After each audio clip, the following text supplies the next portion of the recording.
നമ്മുടെ കോട്ടയത്ത് നല്ല തനി നാടൻ അച്ചായൻ സ്റ്റൈലില് നല്ല അടിപൊളി ഫുഡ് കഴിക്കാൻ പറ്റിയ ഒരു കിടില സ്പോട്ടിലാണ് കേട്ടോ നമ്മൾ ഇന്ന് വന്നേക്കുന്നത്. വേറെ ഒരിടത്തും കിട്ടാത്ത രുചിയിലുള്ള പോർക്ക് വരട്ടിയതും ബീഫും ഈ കാണുന്ന രാജാവിന്റെ ബിരിയാണിയൊക്കെയാണ് കേട്ടോ ഇവിടുത്തെ സ്പെഷ്യൽ എന്ന് പറയുന്നത്. ബിരിയാണിയുടെ കൂടെ തന്നെ ഇത്ര അധികം സൈഡ് ഐറ്റംസും അവർ പ്രൊവൈഡ് ചെയ്യുന്നുണ്ട് കേട്ടോ, പായസം ഉൾപ്പെടെ. അതിന്റെ ലുക്ക് പോലെ തന്നെ എന്നെ എക്സൈറ്റഡ് ആക്കിയ ഒരു ഒന്നൊന്നര ഐറ്റം ആയിരുന്നു ഗൈസ് ഇത്. ആ ചട്ടിയിൽ കൊള്ളുന്നതിലും കൂടുതൽ ഐറ്റംസ് അതിൽ അവർ പ്രൊവൈഡ് ചെയ്തിട്ടുണ്ടായിരുന്നു കേട്ടോ. അത്യാവശ്യം നല്ല വലിയ പീസ് 3 ചിക്കൻ ഫ്രൈയും ബീഫ് ഫ്രൈയും മുട്ട പുഴുങ്ങിയതും.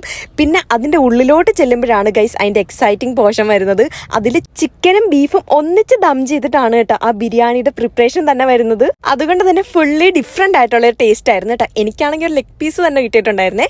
പിന്നെ നമ്മൾ ആ ചിക്കൻ ഫ്രൈന്ന് കുറച്ച് ബീഫ് ഫ്രൈന്ന് എടുത്ത് വെച്ച് പിന്നെ കുറച്ച് സലാഡും ഒക്കെ കൂടെ കൂട്ടിക്കുഴച്ചൊന്ന് പിടിച്ചു നോക്കി.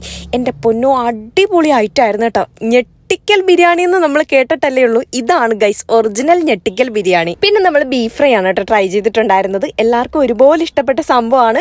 പക്ഷെ കുറച്ച് ചൂയി ആയിരുന്നോ എന്നൊരു ഡൗട്ട് ഉണ്ട് കേട്ടോ. അതിന്റെ കൂടെ കോംപ്ലിമെന്ററി ആയിട്ട് കൂട്ടി പിടിക്കാൻ വേണ്ടിയിട്ട് നമ്മൾ പൊറോട്ടയാണ് കേട്ടോ വാങ്ങിയിട്ടുണ്ടായിരുന്നത്. അത് രണ്ടും കൂടെ സെറ്റ് സാധനമായിരുന്നു ഗൈസ്. പിന്നെ നെക്സ്റ്റ് നമ്മൾ ട്രൈ ചെയ്തിട്ടുണ്ടായിരുന്നത് പോർക്ക് വരട്ടിയത് നല്ല കള്ളപ്പമാണ് കേട്ടോ.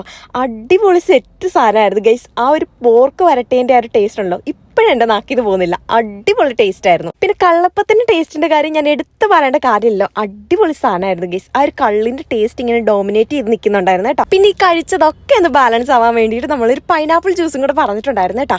അതങ്ങോട്ട് കുടിച്ചു കഴിഞ്ഞപ്പോൾ ഉള്ള ആ ഒരു സുഖം ഉണ്ടല്ലോ, പറഞ്ഞറിയിക്കാൻ പറ്റത്തില്ല ഗൈസ്. ഇതൊക്കെ കഴിച്ചു കഴിഞ്ഞപ്പോഴാണ് കേട്ടോ നമ്മുടെ ബിരിയാണിയുടെ കൂടെ കിട്ടി പായസം അവിടെ ഇരിക്കുന്ന ആരും ഓർത്തത്. കഴിച്ചില്ലായിരുന്നെങ്കിൽ അന്യായ നഷ്ടമായി പോയെന്നെ ഗൈസ്. അടിപൊളി പായസമായിരുന്നു കേട്ടോ.